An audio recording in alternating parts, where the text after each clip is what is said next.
Ao meu lado aqui o psicólogo Washington Soares. Hoje o Sertão Alerta abre uma exceção, hoje nós iremos conversar um pouco mais sobre a depressão.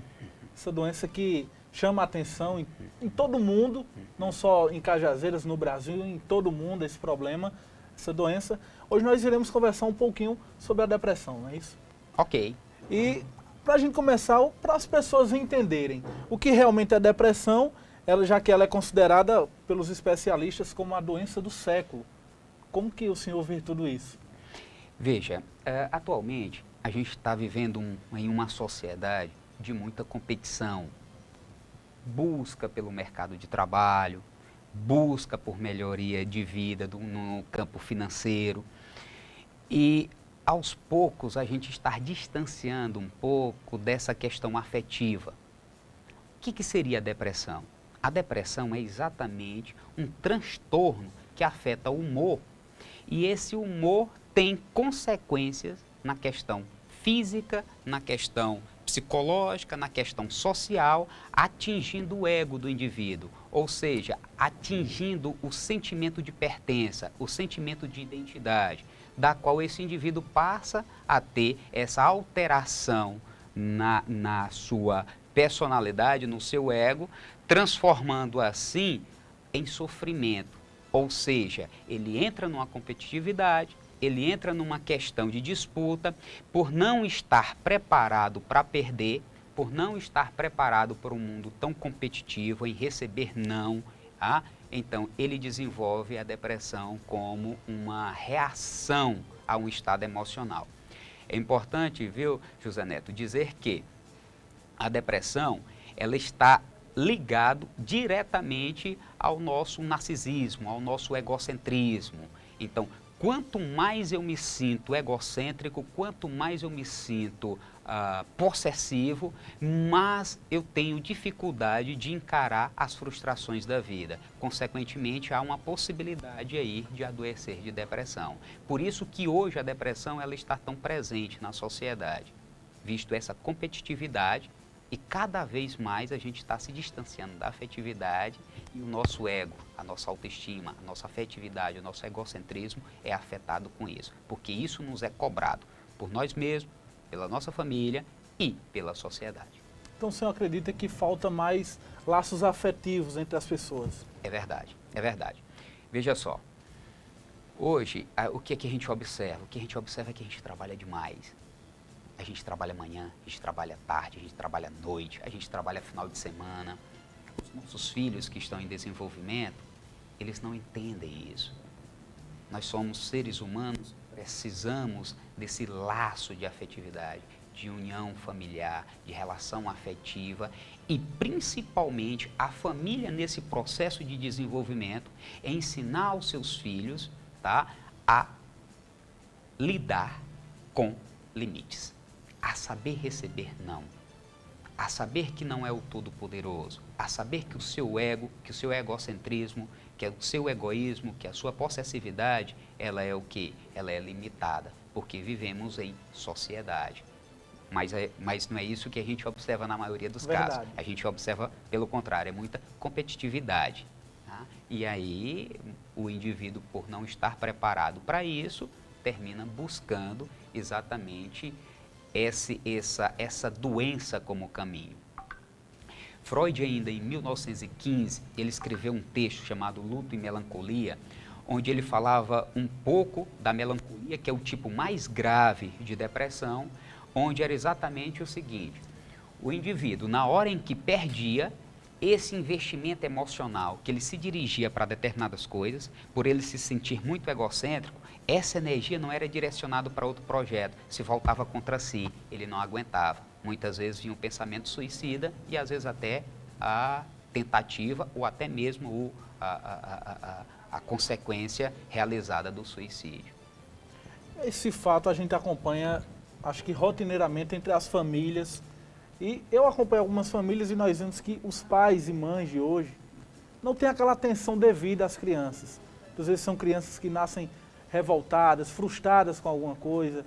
Muitas vezes a mãe, ao ensinar a filha, ou então a tratar algum assunto com a filha, chama aquela filha de burra. Por exemplo, esses casos, mas que a gente sabe que no interior da criança, A criança não se sente bem, o senhor acredita que isso pode causar algum dano psicológico a essa criança e até mesmo no futuro ela ter algum transtorno devido a isso? Sim, sim, veja, o que é que acontece? Nesse processo de desenvolvimento da família, a gente tem que estar preparado para educar com 3 bases: amor, respeito e limites. Isso é um quê? Isso é uma consequência saudável de uma educação familiar. Toda vez que uma dessas bases são afetadas negativamente, o indivíduo está propício a adoecer. No caso da depressão, da qual é o nosso tema, o que é que acontece? O indivíduo, em muitas ocasiões, ou ele sofre demais por não receber limites, ou exatamente um oposto, é alicerçado essa condição da autoestima, desenvolvendo muitas vezes até complexo de culpa, afetando assim o seu estado de humor. Voltando aqui para o nosso tema de hoje, a depressão. O telenauta que está nos acompanhando nesse momento pode mandar também sua indagação, sua pergunta, aqui para a nossa conversa com o psicólogo Washington Soares. O WhatsApp, o DDD da Paraíba, 8393679539, você pode participar também dessa entrevista. Mas o que a gente poderíamos elencar aqui como os fatores, o que causa realmente a depressão? Se você pegar, fazendo um estudo baseado exatamente no que se refere ao indivíduo que adoece de depressão, seja que qual for, você vai observar que esse indivíduo tem sentimento de perda. Essa perda, Zé Neto, pode ser consciente ou inconsciente. Que perda é essa? Pode ser uma perda física, pode ser uma perda psicológica, pode ser uma perda emocional, pode ser uma perda moral, pode ser uma perda financeira. Vou te dar exemplo. Por exemplo, a gente observa hoje um alto índice de pessoas que sofrem amputação e depois desenvolvem depressão. É o caso, por exemplo, de quem sofre diabetes. Por algum motivo, não fez tratamento adequado ou sofreu alguma alteração e teve que amputar algum membro do seu corpo. Tá? Ele tem, se ele não for assistido, se ele não tiver um ego bem resolvido, há uma probabilidade dele adoecer de depressão. Por quê? Porque houve perda. Tá? Questão psicológica, tá? Que a gente viu reportagem recentemente, no final do ano, um menino de 14 anos foi criado sem limites e achava que o mundo girava ao seu redor, namorava, a namorada não quis mais, ele matou a namorada e depois se matou, visto desenvolvido depressão. Questão financeira, perda de bens materiais, questão moral, você tem a sua honra, tá certo, atingida socialmente. Então, o indivíduo sofre perda e baseado nessa perda, o que é que acontece? Tem uma possibilidade dele adoecer de depressão. Então, porque ele não aceita uma perda. E nesse caso a perda pode ser material, pode ser também uma perda até mesmo na família. Pode, não é isso? Pode. Que aí a gente considera como perda psicológica. Né? Como eu estava falando, pode ser uma perda, seja ela consciente ou inconsciente, pode ser física, como a questão da amputação, pode ser emocional, como a perda de um ente querido, pode ser material, como a questão de perda de bens, pode ser social, como a sua honra socialmente ser denegrida ou por algum motivo, por injúria, coisa assim desse tipo, tá certo? Então, ele passou por um processo de perda, não aguentou o baque da perda, aí adoece, desenvolveu a depressão. Por exemplo, Washington Soares, o senhor como psicólogo, por exemplo, uma pessoa que recentemente perdeu um ente querido, ou até mesmo passa por algum problema financeiro, muitas das vezes aquelas pessoas ficam tristes. Você está sentindo? Não, estou triste. Mas realmente não dá aquele motivo satisfatório que você realmente diga, não, realmente tem um motivo. E aquelas pessoas muitos dizem, não, ela está com depressão, outros dizem, ela está triste. O que a gente poderia tirar as dúvidas para diferenciar entre tristeza e depressão? Veja só, eu vou falar direto com o pessoal de casa também, até porque essa pergunta que você está me fazendo é muito frequente. Veja só, nós temos um patamar de equilíbrio, tá? Esse patamar de equilíbrio, ele pode ir para mais, ele pode ir para menos. O que é que acontece? O indivíduo pode ter uma euforia, quer dizer que ele seja eternamente eufórico, tá? Agitado. Ele tem uma tristeza, não quer dizer que ele seja depressivo. Verdade. O que ocorre é exatamente a constância. Um indivíduo que é extremamente agitado, eufórico, o que acontece? Opa, isso aí está um pouquinho fora da taxa de equilíbrio. A tristeza, todo mundo tem tristeza, todo mundo passa por tristeza. Só que, qual é o comum? A tristeza, com o passar dos dias, ela ir diminuindo e você ir voltando para a sua vida rotineira, para o seu dia a dia.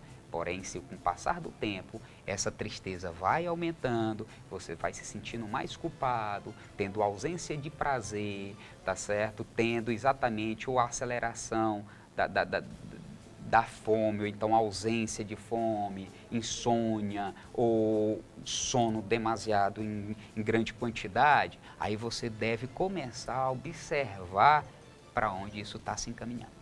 Então, a gente... Realmente existe uma grande diferença entre tristeza e depressão. Isso.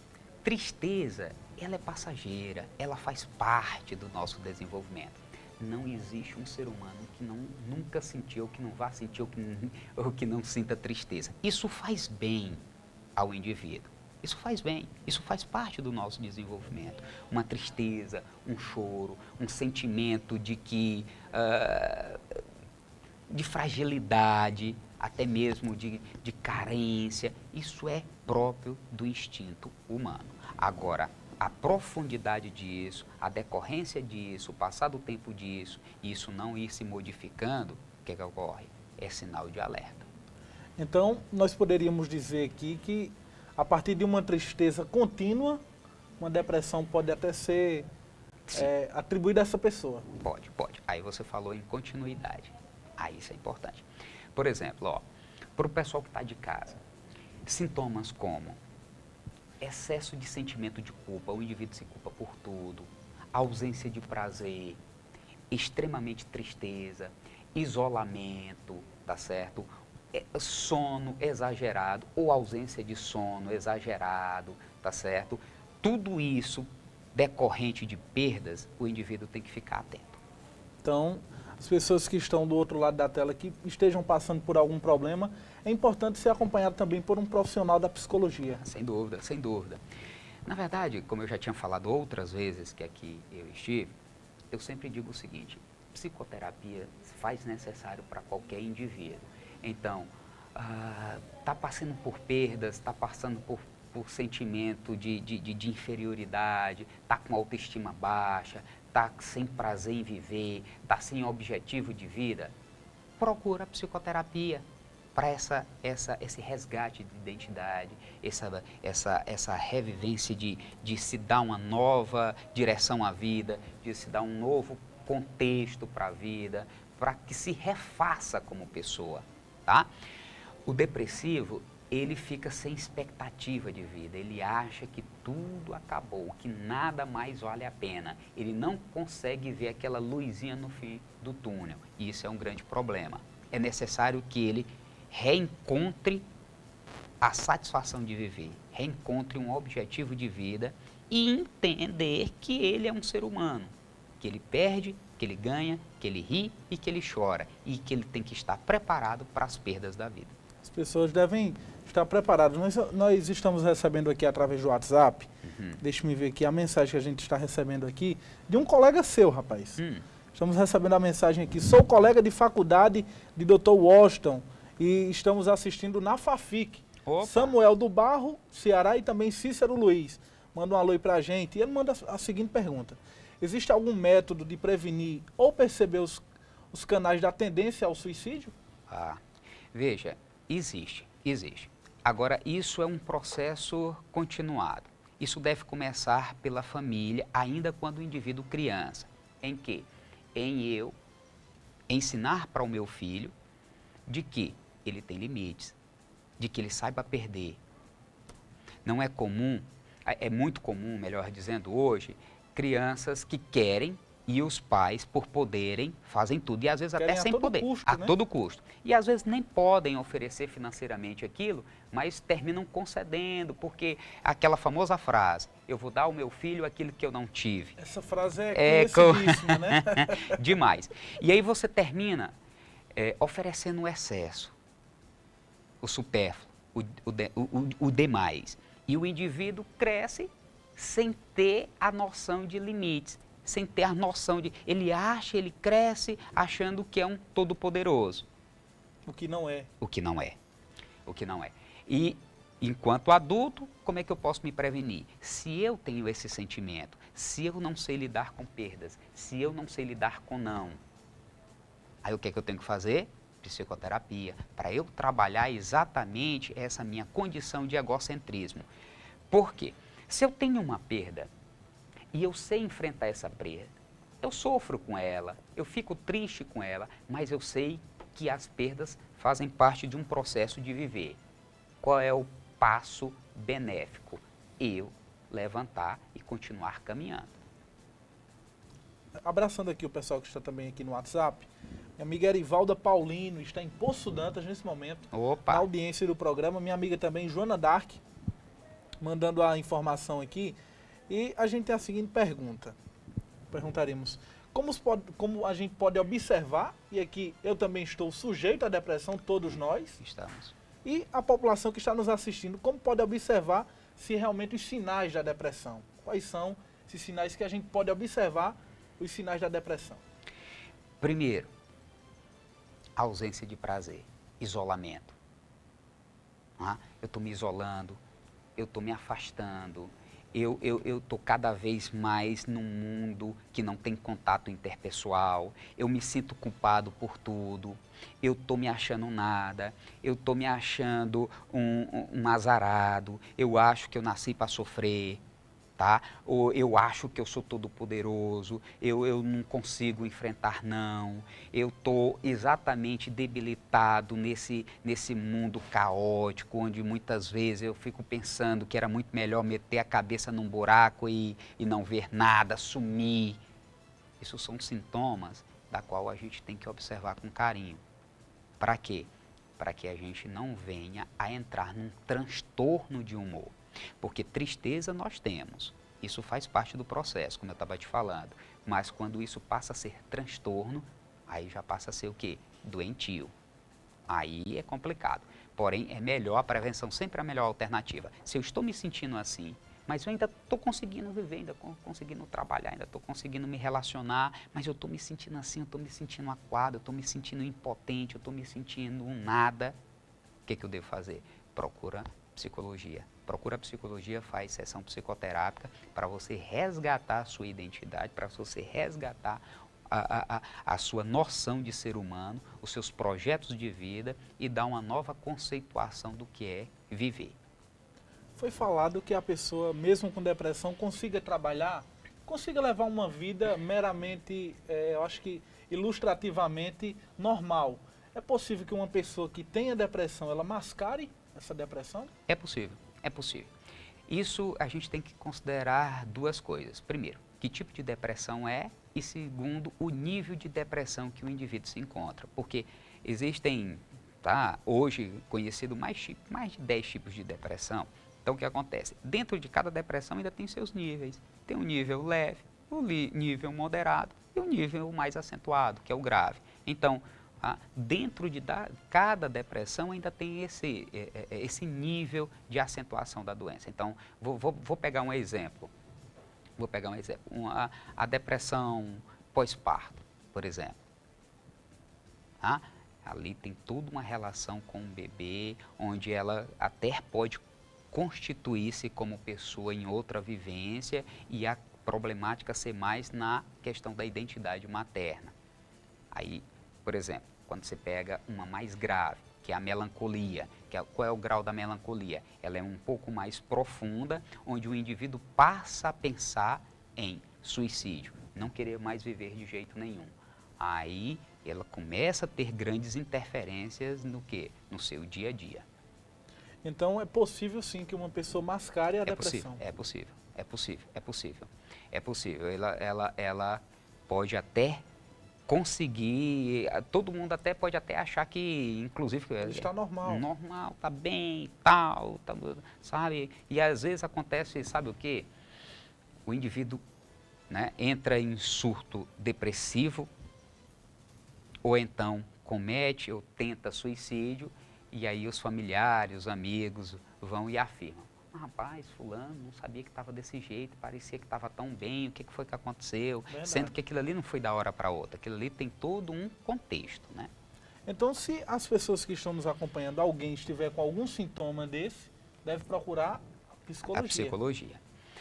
Lembrando que, de início, a psicologia, a partir da hora que o psicólogo fizer essa entrevista inicial, ele vai ter uma real noção de como está o estado emocional desse indivíduo, e aí ele pode fazer orientações, fazer encaminhamento, fazer outro tipo de quê?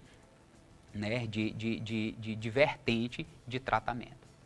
Washington, a gente está recebendo algumas mensagens aqui, através também do Facebook. Você pode participar também pelo WhatsApp, o DDD da Paraíba 8393679539. E a gente recebendo a mensagem aqui, através de vários grupos aqui no WhatsApp, da minha amiga Poliana, mandando sua mensagem, que está na audiência do programa. Também o pessoal aqui do grupo Imprensa Paraíba, Décio Alcântara, enfim, várias pessoas participando também, ligadas aqui, já que esse assunto é um tema que realmente mexe com todas as famílias. Eu acredito que em qualquer família existe um caso, então já teve algum caso. É verdade. Então, Washington Soares, a pergunta que eu faria seria a seguinte: você falou na depressão pós-parto. Então, existe variações de depressão? Existe vários tipos. A mais simples depressão é o luto. O luto, a depressão é considerado depressão. Depressão bem leve, mas depressão. O luto, diante de uma perda. Qual a diferença? Exatamente, a gente volta lá para o início do programa. É quando o luto ele começa a ser constante, ele começa, em vez de você ir voltando à normalidade, e voltando à diária, e voltando à rotina, ele não deixa, ele começa a aprofundar, e aí você começa a atacar sua autoestima. Aí já vai progredindo. Existe a melancolia, que é a mais grave, a pós-parto, a sazonal, tá certo? Existem vários tipos, tá? Hoje está muito comum a depressão na terceira idade, em idosos. E já temos vários casos, e a literatura já está falando muito, hoje está mais comum também, inclusive até depressão na infância. Até mesmo em jovens, né? Em jovens. Porque esse mundo, eu acredito, o mundo de hoje, essa era das redes sociais, acho que hoje é difícil você ver uma pessoa abraçando o outro. Às vezes você está aqui a poucos metros da pessoa, mas no Facebook você manda um abraço. Você tem a oportunidade de abraçar a pessoa pessoalmente, mas prefere a rede social. Eu tava final de semana em João Pessoa, lá com meus familiares, e os meus sobrinhos, a gente estava na pizzaria ou na praia, e às vezes, em vez de conversar com o outro que estava do lado, preferia conversar pelo... E esse caso é rotineiro nas famílias. É verdade. E o ser humano, veja, o instinto do ser humano, é a sociabilidade. É tanto que você observa, qual é a punição numa penitenciária quando você quebra as regras lá daquele processo quando você está preso, que você quebra aquela regra daquela administrativa, é ir para onde? Para o isolamento. A reclusão. A reclusão. Então ele te isola. Por quê? Porque isso é danoso demais para o meu estado psíquico. O ser humano foi feito para quê? Para relação interpessoal. Então, isso não é legal. Uma criança que está em desenvolvimento, que ela começa a se isolar demais, que ela não tem amigos, é um sinal de alerta. É um sinal de que ela está precisando se comunicar mais, de se relacionar mais. Eu presto assessoria em psicologia educacional e um dos casos que mais me aparece são crianças que não brincam, que não têm relação com outras crianças. E eu digo, essa criança tem que socializar, essa criança tem que ter vida social, essa criança tem que puxar o cabelo da outra, tem que ser puxado o cabelo, tem que azunhar, ou seja, no popular, relação interpessoal, tá certo? Então, por quê? Porque isso faz parte do instinto do ser humano. Nós somos sociáveis. E a internet, a gente ainda vai pagar muito mais caro por isso. As redes sociais por isso. Porque cada vez nós estamos o ser humano está cada vez mais se isolando. Isso tem um preço. E o preço pode ter certeza que virão em décadas para frente. Washington Soares, qual o dano que uma criança... Eu fico abismado ao ver uma criança de cerca de 2 anos de idade que pega um telefone, um smartphone e sabe colocar em YouTube, sabe realmente virar de cabeça para baixo um celular. Qual um dano para essa criança? Porque nós sabemos que as crianças hoje não têm mais aquela infância como eu, como você tivemos. As crianças hoje é um tablet, é um celular. Criança com 3 anos já tem um tablet. Quer dizer, qual o dano para essa criança futuramente? É exatamente esse contexto de isolamento, de dano ao ego, de não sentimento de pertença, de falta de identidade grupal, tá? Tudo que é precoce termina não fazendo bem. Uma criança, ela tem que brincar. Inclusive tem brinquedos que o brinquedo brinca só. Brinquedo é para a criança manusear, é para a criança se relacionar, é para a criança fantasiar.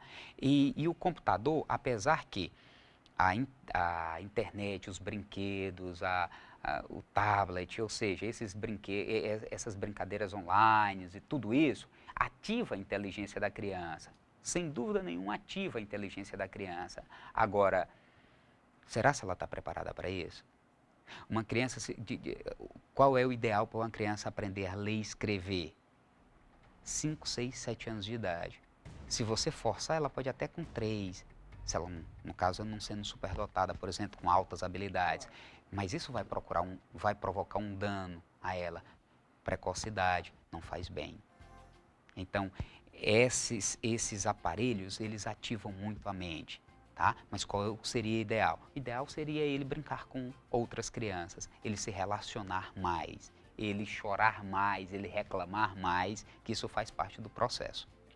Estamos recebendo aqui várias mensagens através do WhatsApp e uma pergunta que a gente pode fazer é o seguinte, com relação a crianças. A precocidade com que as famílias estão tratando as crianças. Qual a idade ideal para colocar seu filho, sua filha na escola? Por exemplo, 3 anos de idade, 4 anos, qual a idade assim que é recomendável para as famílias a criança adentrar a primeira vez à escola? Veja, por uma questão de lei legal, 3, 4 anos. Você pode colocar antes, agora você tem que ver o tempo, a carga horária. Você pode colocar uma criança no berçário, agora a carga horária.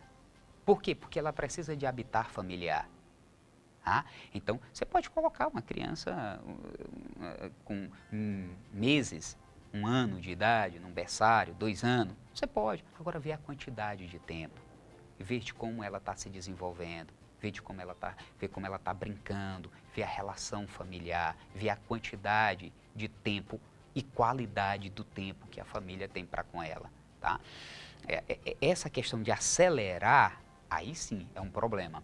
Por exemplo, a gente encontra pais querendo que o seu filho com 4 anos de idade já vá para o 1º ano, antiga alfabetização. Traz consequência danosa para a criança. É a precocidade. Precocidade, a precocidade.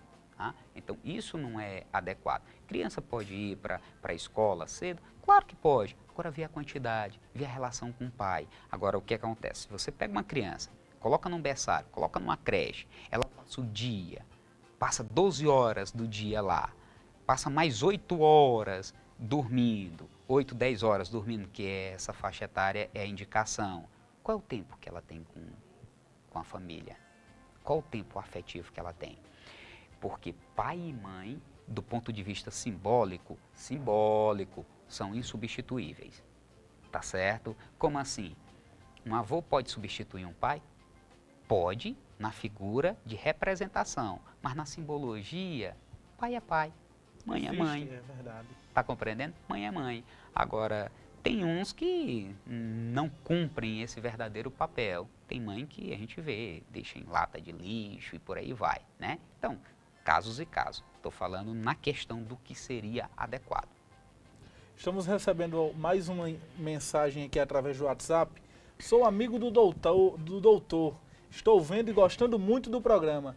Gostaria de saber se tem uma faixa etária mais tendenciosa a cometer o suicídio.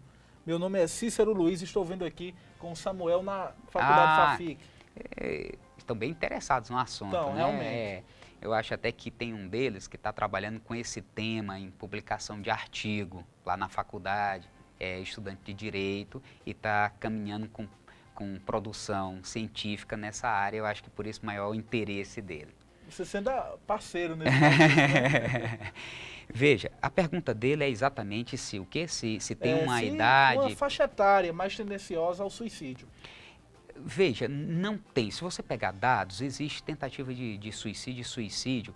Qual é o mais comum? Tá certo? É na segunda fase adulta, exatamente de 40, em torno de 40 a 60 anos. Isso é muito comum, mas também existe muito entre jovens e também muito na terceira idade. Mas a característica principal é o sentimento de não enfrentar frustração. O sentimento de que não vale mais a pena. É aquele sentimento de que a vida perdeu o sentido. Isso pode acontecer com adolescente, isso pode acontecer com adulto, isso pode acontecer com idoso, tá? Agora, essa faixa de adulto, ela é a mais comum. Ela é variável no caso, né? É variável, Tanto... variável. Os dados mostram mais na idade adulta.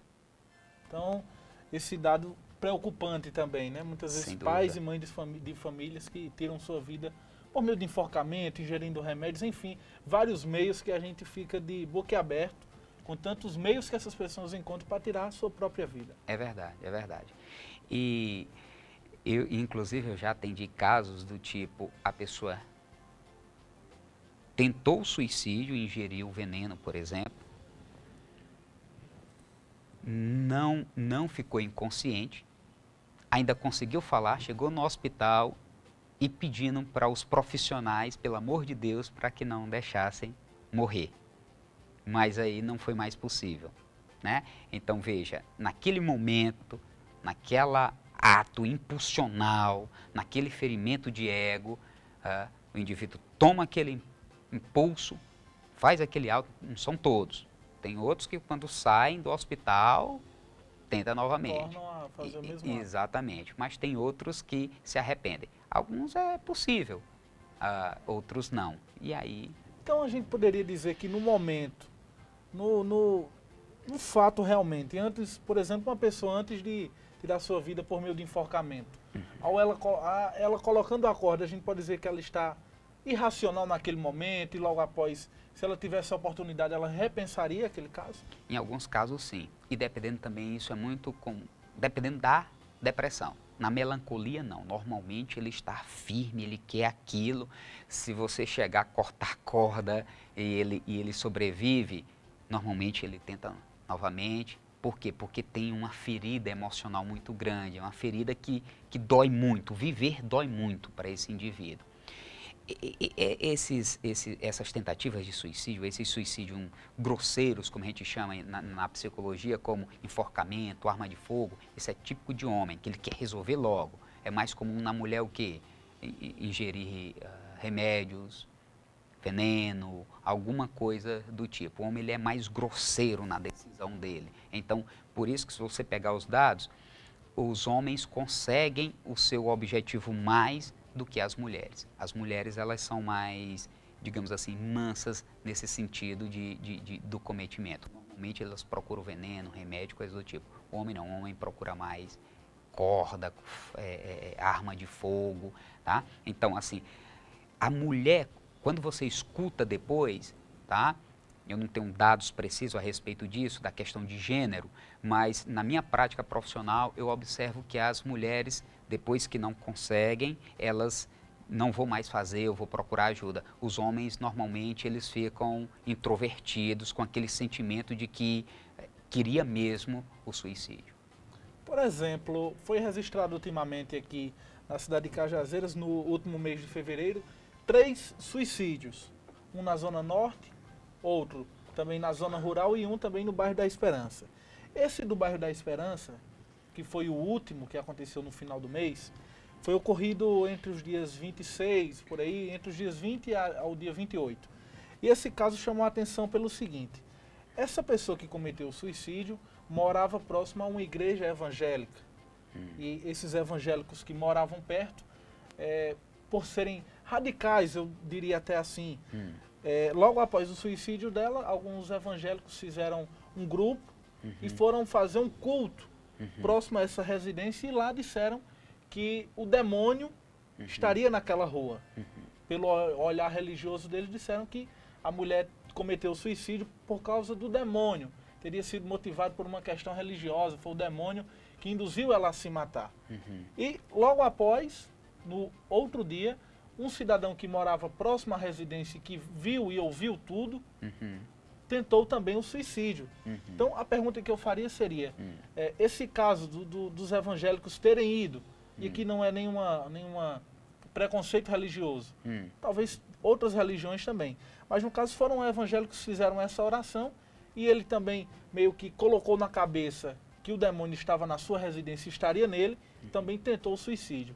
A pergunta que faço é, esse caso ter acontecido desses evangélicos, esse culto, pode induzir realmente essa pessoa a acreditar que o demônio poderia também ocasionar o suicídio dele? Veja, é difícil falar porque eu não conheço a história do indivíduo, e nem se conhecesse ficaria bem falar assim. Então, assim, não sei da história dele. O que eu posso te falar é, me perguntam muito sobre a questão de espírito, demônio, referente à depressão. Eu trato com ciência, eu trabalho com pesquisa científica, então algo que a gente pode mensurar, trazer dados. E a fé, ela é algo que a ciência vai até certo ponto. Ela não consegue explicar determinados fenômenos. Por quê? Porque a mente humana é poderosíssima. Freud já dizia que fenômenos ocultos não interessava a ele porque ele não conseguia provar. Ou seja, não era ciência. Então é algo que eu te digo, é difícil falar sobre isso. Se você pegar um cientista, ele vai falar uma coisa, se ele pegar de uma religião vai dizer outra, se pegar outro de religião vai falar outra. O que eu falo do ponto de vista científico é que a gente tem identificação coletiva. Se você prestar atenção, em localidades que têm alto índice de suicídio, isso termina dando uma continuidade. Por quê? Porque isso é uma divulgação social, uma divulgação coletiva, onde o indivíduo se identifica com aquele tipo de ato. Então, isso pode fazer com que o indivíduo, passando por todos aquele processo da questão do ego, da questão da personalidade, da autoestima, do sentimento de pertença social, tá? Ele pode se identificar. Ele pode se identificar com o negativo também, assim como a gente se identifica com o positivo. Tá? Então, essa parte religiosa, a ciência não explica nesse sentido de demônio e tal. Isso é muito complicado. Isso aí levaria debates. Até mesmo um radicalismo. Você chegar à casa de um cidadão que está com algum problema e dizer que o demônio está naquela rua, acho que é o cúmulo para aquela pessoa que está em um momento difícil. Tem que ver também como é que a família, se a família também era pertencente ou não, à igreja, coisa assim desse tipo, de fazer uma oração, de pedir pelo falecido, tá? Então, é complicado esse tema porque envolve fé. E a fé é difícil de você mensurar, de você conceituar, de você dialogar contra. O meu campo é a ciência. E a ciência, digamos assim, a gente não trabalha com essa questão espiritual, de possuimento de demônio, coisa assim desse tipo. É a ciência, né? Por exemplo, o senhor acompanha algum caso, o senhor aconselha um acompanhamento também espiritual? Não. Eu trabalho com ciência. Qual é o tratamento da depressão? Esse é que eu indico para o indivíduo. Religioso, não. Porque aí é uma outra conceituação. Não faz parte do nosso trabalho. Não é ferramenta de trabalho do psicólogo. Então pode interferir no seu trabalho? Tanto pode para negativo como para positivo. Tá certo? Tanto pode para... Veja, em João Pessoa eu trabalhava com dependentes químicos de álcool. Questão do alcoolismo. Alguns baseado no trabalho psicológico, no trabalho da psiquiatria, no próprio AA, que ajuda demais, procurava também a religião. E conseguia. Conseguia entrar no processo de recuperação. E outros, sem a religião, também conseguia. E alguns diziam, a religião está me ajudando. A fé está me ajudando a enfrentar e a desenvolver novos projetos de vida. Para ele fazia bem. Para outros, não tinha o sentido, porque ele não encontrava ali uma resposta de cunho subjetivo. Agora, eu não faço a indicação porque não é ciência. Qual é a indicação que eu faço? Toda a parte da qual a ciência mensura e diz qual é o resultado frente a pesquisas, a dados, estudos, teoria. Então, a gente está recebendo uma mensagem aqui através do WhatsApp, você pode também participar.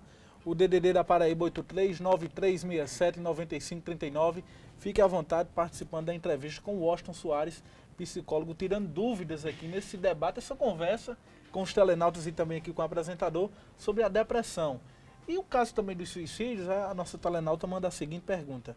O suicídio é um transtorno mental ou psicológico? Ou pode ser depressão? Na verdade, pode ser qualquer um dos três ou os três ao mesmo tempo. Por quê? O que é um transtorno psicológico? O transtorno psicológico é quando é da ordem mais afetiva, quando é do cunho mais emocional. Transtorno mental é quando já tem uma variação maior no campo, inclusive neurológico, cerebral, e também pode ser uma variante da depressão. Por exemplo, o indivíduo passa por um problema emocional, tem a perda de um ente querido, tá? Uma mãe que perde um filho, não sente mais nenhum objetivo de vida, está com autoestima altamente baixa e aí não tem satisfação em viver e busca o quê? O suicídio.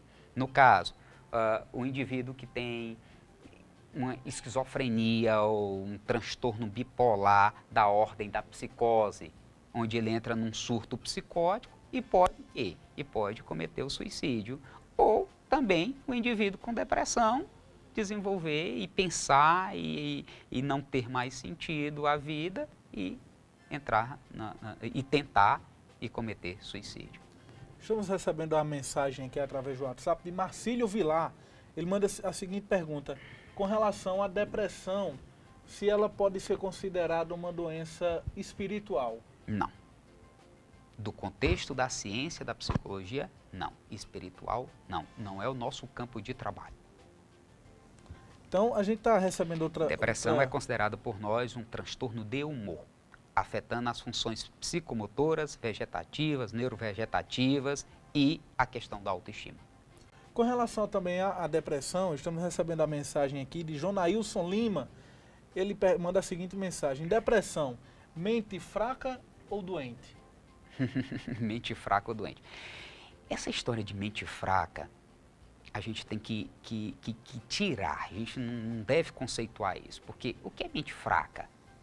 O que é mente fraca? Veja, pelo contrário, ele fala da depressão ou do suicídio? Precisamente. Ele está falando da depressão. Da depressão. A depressão é exatamente o indivíduo da qual não consegue lidar com frustrações, com perdas.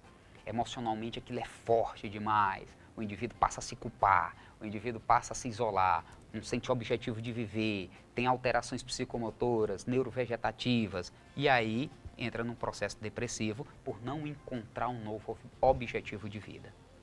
Estamos também no Facebook aqui, o pessoal participando do programa. Meu amigo Peterson Santos de Andrade está na audiência também, mandando uma mensagem aqui dizendo que está ligadinho. Meu amigo Jonailson Lima, Tinho Santos, também minha amiga Avanilda Tavares, mandando a mensagem. Ivanilda Batista, Edna Caboclinha, Jaqueline Souza, meu amigo Anderson também na audiência, meu amigo Cândido Neto mandando a seguinte mensagem. Parabéns pelo programa e o entrevistado, o Dr. Washington, meu amigo José Dias, boa noite. Quem está falando aqui é Neto da Civil, Cândido Neto, ligadinho também no Sertão Alerta. E a seguinte mensagem que a gente recebe também, e a pergunta aqui da produção. As pessoas que cometem suicídio, a maioria delas tem um histórico também na família. Por que disso tudo? Se você pegar a teoria científica, os dados, você vai pegar teóricos que falam da grande condição genética. da condição genética de interferir no desenvolvimento do indivíduo. Então, você tem uma condição genética associado com a questão ambiental.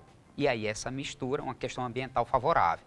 E aí essa mistura levando ao indivíduo a tal ato. Meu amigo também, Janelson Cartacho, mandando sua mensagem aqui para o programa, dizendo que está ligadinho também no programa de hoje. Qual o tratamento para a depressão? Quando você diagnostifica o caso de depressão, qual o tratamento para essa pessoa? Primeiro, a questão psicológica. A depressão é provocada por perdas.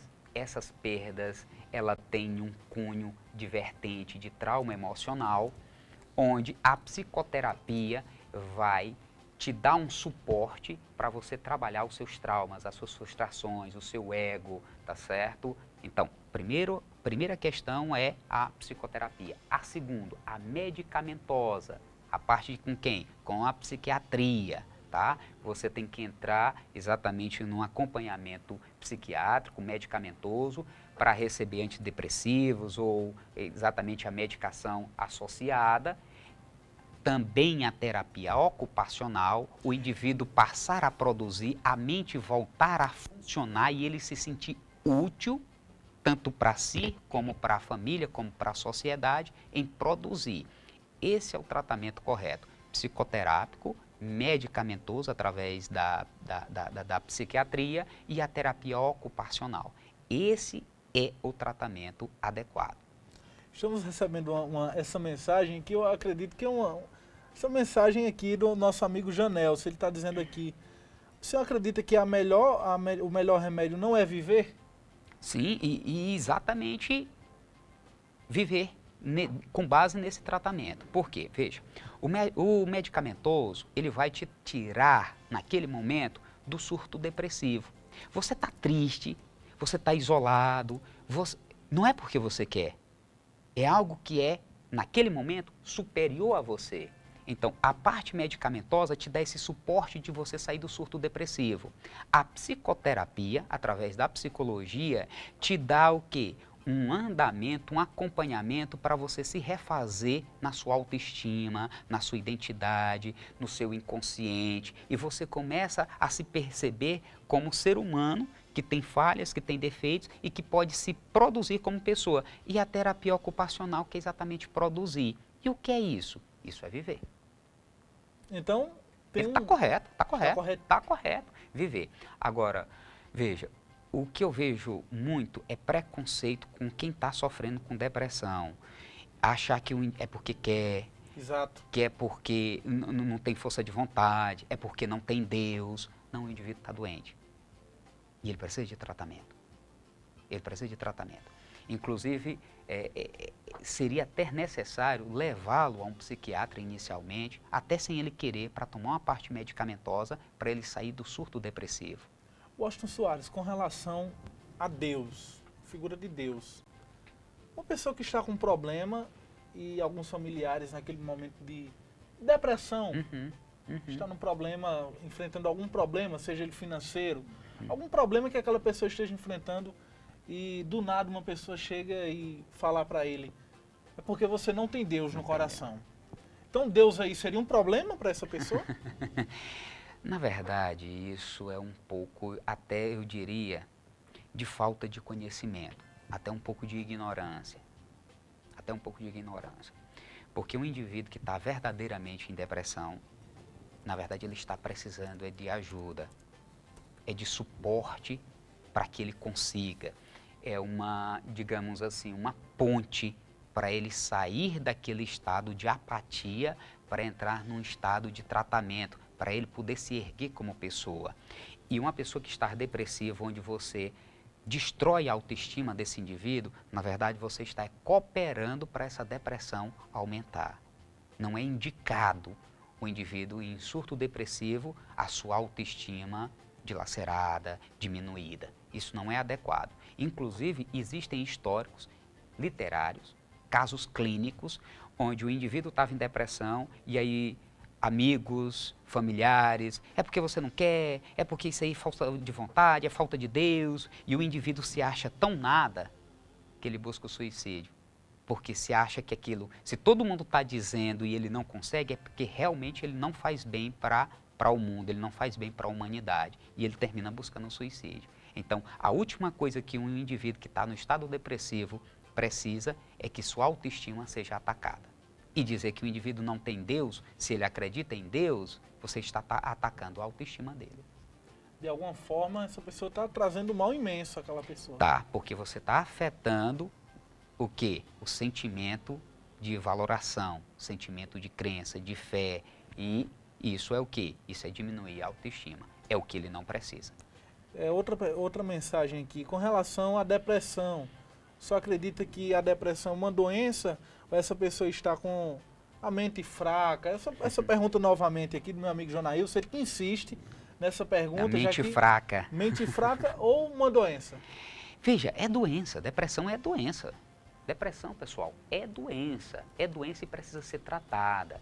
E essa história de mente fraca, nada disso, não é porque o indivíduo quer, não é porque ele é frágil, pelo contrário, tem pessoas de grande poder, tem pessoas que têm um histórico, exatamente isso, de um ego elevado, de um egocentrismo afevorado, de um indivíduo altamente possessivo, que adoece de depressão. Então, assim, não existe essa história de mente fraca, de, vamos tirar isso não é correto se utilizar. O que seria mente fraca? Porque qualquer pessoa está sujeito a sofrer de depressão.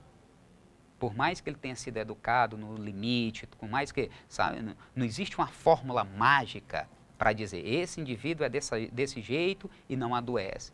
Você não sabe o grau daquele objeto que ele perdeu, daquela fonte da qual ele perdeu, você não sabe como ele vai reagir. Você não sabe como um pai vai reagir à morte de um filho. Você não sabe como é que um indivíduo vai reagir frente a um sentimento de não mais utilidade para o mundo. Tá? Dizer que um idoso, por exemplo, que sempre produziu, que sempre teve uma vida ativa e aí na terceira idade ele se sente inútil, ele não se sente capaz, é dizer que ele tem mente fraca, isso não é correto, tá certo? Isso não é correto. Por quê? Que é mente fraca. Todos nós podemos ter, nesse sentido... Estamos sujeitos, né? Exatamente, exatamente. Recebendo uma pergunta aqui através do WhatsApp. O que é distimia? É um tipo leve de depressão? Sim. É exatamente a alteração do humor. Então é um caso leve, né? Sim. Tratado rápido, ela é... Não, porque depende, também pode ser contínuo, mas é um tipo de depressão. Tá certo? É uma alteração. Esse prefixo quer dizer exatamente a alteração nessa questão de humor, de elevação de vida, da condição de vivência. Estamos aqui no Facebook também, o pessoal mandando mensagem. João Antônio na audiência perguntando, se eu estiver com depressão, o que eu devo, mandando aqui, o que eu devo fazer primeiro? Primeira coisa é procurar um psicólogo. Primeiro passo é o psicólogo. Primeiro passo é o psicólogo, tá certo? Por quê? Porque é baseado na avaliação psicológica, na entrevista inicial, aí o psicólogo vai ter a devida noção do estado de humor ou de transtorno de humor, de alteração de humor desse indivíduo. Então o psicólogo vai ter a condição exata de fazer exatamente as indicações, encaminhamentos necessários para aquele indivíduo. Porque também tem depressão que não precisa a parte medicamentosa. Se resolve só com psicoterapia. Uma conversa. Exatamente. A gente não diz conversa porque ela é pautada em ciência, então a gente chama de atendimento mesmo, de escuta psicológica. Quem trabalha com psicanálise chama de análise e por aí vai. Mas é um diálogo terapêutico da qual o psicólogo profissional vai identificar ali qual a melhor alternativa, se vai precisar de encaminhamento, se não vai precisar de encaminhamento, se só a psicoterapia resolve, ou pelo menos inicialmente esse é o caminho, que na frente pode procurar outros meios também, com certeza. Então, o primeiro passo é a psicologia. Então, o nosso amigo Jonailson Lima mandando novamente uma mensagem, quais são os tipos de depressão e suas características, para que o senhor possa novamente... São várias, tem tantos tipos, tem a sazonal, que é de período em período. Por exemplo, eu tinha uma cliente que ela desenvolvia a depressão só no mês de agosto, porque no mês de agosto foi quando ela perdeu o pai e a mãe. Então, Essa é a sazonal. Datas também podem a sazonal. Levar à depressão. Exato. Né? Por quê? Porque simbolicamente, psicologicamente, ela associava agosto a um mês de muita tristeza, baseado na perda dos pais. Quando estava em agosto, ela desenvolvia a depressão. Não queria sair de casa, se isolava. Aí tem a melancolia, que é exatamente a ausência de prazer, isolamento, dorme demais, ou insônia, pensamento suicida, sentimento de culpa exacerbado, tá certo? Tem a depressão pós-parto, da qual a mãe se vê incapaz na relação com aquele filho, ela se sente incapaz de tomar conta daquela criança, tá certo? Tem vários tipos de depressão. Tem o luto, tá certo? Que é a mais leve de todas as depressões, que ela é passageira, que com o passar do tempo ela vai diminuindo, tá certo? Então, são vários tipos. Minha amiga Fernanda Souza manda a seguinte mensagem. Quem já teve depressão e já ficou em tratamento por 1 ano com calmantes, essa pessoa fica com alguma sequela? Veja, olha só, você que está em casa, saiba de uma coisa. A parte medicamentosa, ela tira do surto, mas ela não tem a completa cura da depressão. Significa dizer que um indivíduo que é tratado com a parte medicamentosa, tanto pode ficar com sequela baseado na medicação, como por exemplo a dependência química ou a dependência psicológica, como após o tratamento, ela está se sentindo bem, ela ter com o passar do tempo outra perda, outra frustração gigantesca e aí ela voltar a ter humor depressivo. Com relação à depressão ainda, que tipo de psicoterapia são efetivos para pacientes com depressão e quando o psicólogo pode dizer que o tratamento está funcionando? Veja, essa questão do tipo de abordagem, eu gosto da psicanálise, que é que eu trabalho. A sua área, né? Exatamente, eu gosto da psicanálise, tá certo? Que é a teoria analítica, que tem como base as teorias de Freud, é que eu trabalho. Mas todas elas são boas, a cognitivo... Freud explica, né? A cognitivo-comportamental, ou seja, a CP, elas são boas, a Gestalt, elas são boas. E, veja, qual é o tempo e o resultado? É resultado quem diz é o indivíduo, é o seu sentimento. Veja, eu posso entrar num acompanhamento, viu, Zé Neto? E em 8 meses eu estar me sentindo muito bem. E você só depois de 1 ano, 1 ano e meio. Então isso é muito relativo. Por quê? Porque isso envolve subjetividade. E a subjetividade é que nem problema. O seu problema nunca é igual ao meu problema. São diferentes. Verdade. Nossa telenauta mandando a seguinte mensagem. Quanto tempo pode durar terapia medicamentosa para sair do surto depressivo? Depende. Sim, para sair do surto, isso é muito variável, de acordo até com o tipo de depressão, tá certo? Tem indivíduos que passam 90 dias, já estão ok, já param com a medicação. Tem indivíduos que apenas um mês, ou seja, isso é muito relativo. E tem indivíduos que, por exemplo, na depressão que tem caráter da psicose, o indivíduo não sai da medicação. Ela vive eternamente com a parte medicamentosa, tá certo? Por quê? Porque qualquer hora ela pode ter um surto e voltar. Então ela fica na parte medicamentosa. Então isso depende do tipo da depressão. Os nossos amigos que estão na Fafic mandando mensagem ainda. O nosso amigo, deixa-me ver aqui, o Samuel e Cícero Luiz mandando uma mensagem aqui. Só que a mensagem vem incompleta. Eu ouvi dizer que o suicídio é mais frequente, eu acho que ele quer falar sobre isso, mas algum probleminha aqui na mensagem. Eu gostaria de agradecer sua participação no programa de hoje, até porque a gente extrapolou o horário, né? Opa. Seria até 6 da noite, a gente fez algum roteiro em cima desse horário, mas em virtude das participações a gente se estendeu um pouco mais para participar nessa conversa também, nesse bate-papo com os telenautas que estão ligados na TV Diário do Sertão. Gostaria de agradecer sua participação e dizer que o espaço vai estar sempre aberto, caso sempre que possível você estará participando aqui, tratando da psicologia no nosso programa. Zé Neto, muito obrigado pelo convite. Você que está em casa, eu quero te dizer o seguinte, que a depressão ela é muito presente hoje na nossa sociedade, não é demérito para ninguém estar sofrendo disso, procurar acompanhamento psicológico, tá certo? Outra coisa, que é um assunto amplo, que não dá para se esgotar assim, então muita coisa deixou de ser falada, que é pertinente, mas né? Mas o que é o ideal? Ideal é que se você estar com esses sintomas da qual a gente falou aqui, que a gente mencionou aqui, procura psicoterapia. Na verdade, isso vai te fazer bem para a tua família, vai fazer bem para a tua sociedade e você vai ser um indivíduo com certeza mais bem-sucedido como pessoa. Mais uma vez, obrigado, e eu estou à disposição, e muito obrigado pelo convite e pela oportunidade.